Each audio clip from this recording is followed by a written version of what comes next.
Good morning from New York City.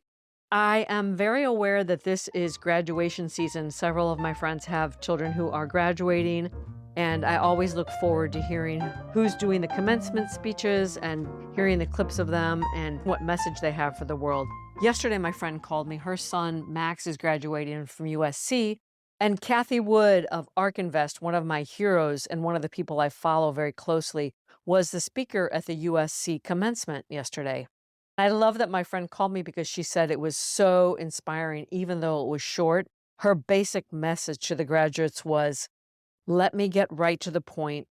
The speed of growth and change is going to be unprecedented and something we have never seen before. And your job is to be on the right side of that change. So it was fun and it got me thinking. And actually, I woke up this morning thinking, well, that is a message that applies to everyone, not only to college graduates, right? This convergence of future technologies is going to affect absolutely everything from transportation to healthcare to all aspects of the financial infrastructure. That is going to be huge. One of the things that's coming out, in fact, is that governments around the world, not only in the United States, are facing a massive learning curve, and they're totally ill-equipped to deal with the legislation. And I think that's more evident than ever with the whole chat GPT and generative AI. It's going to be very interesting to watch. And another thing that came into my mind this morning was a conversation I had a couple weeks ago when I attended an event.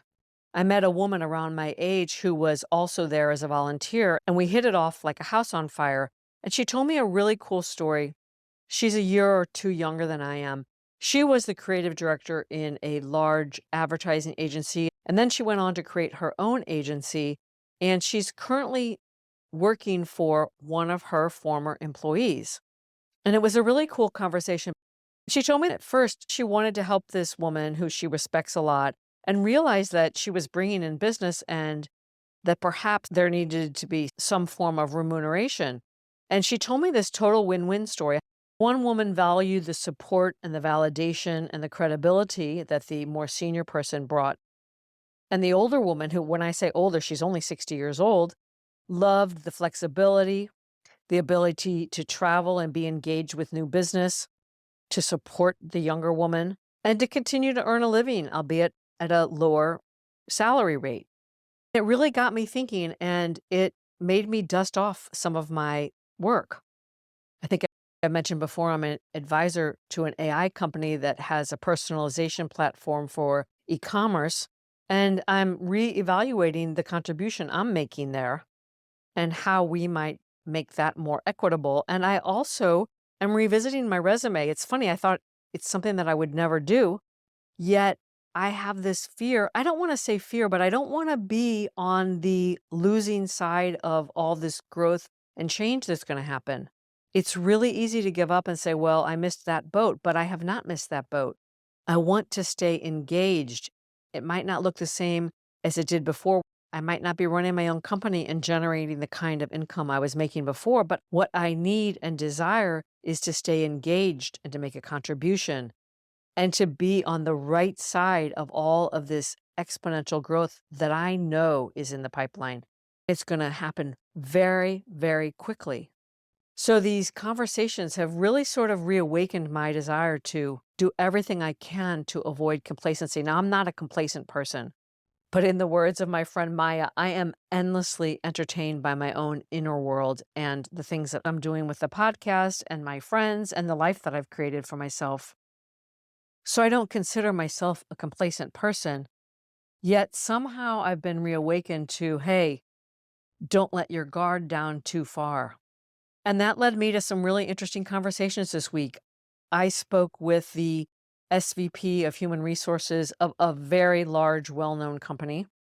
And I asked him how these ATS systems work. If you don't know what ATS means, it's applicant tracking systems. That's how companies manage this inordinate number of resumes that come through their systems. Just to give you an idea, he told me that for their summer internship program alone, they received 30,000 applications. So they have this technology that your resumes run through, and it's important to have keywords and language that line up appropriately to the job description. You can actually buy a service that you run your resume through with the job description, and it gives you a score and points out where your resume doesn't hold up.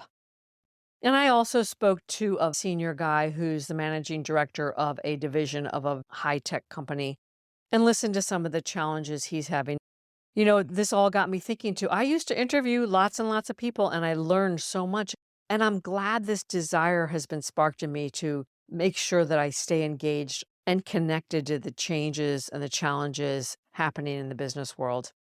So, all this to say that I was reawakened and I feel very motivated. And I'd like to say that I'm fully aware that staying engaged and connected can take many different forms. So if you're working and under pressure and feel like you have no time, staying engaged and connected can be exactly the opposite of what I'm saying. It can be about unplugging and getting silent so you can hear your own voice and reconnect with what's important to you. So I'll leave you with that thought. Like, where are you on that spectrum of connection and engagement? I know I was tying this into the rapid change that's going to happen in the world because that's what's on my mind. But connection and engagement may look very different for you. So, where are you on that spectrum?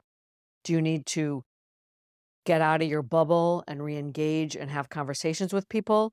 Or do you need to unplug and find your quiet and reconnect with that which is most important to you? I'll leave you with that thought today. Until next time, from my heart to yours.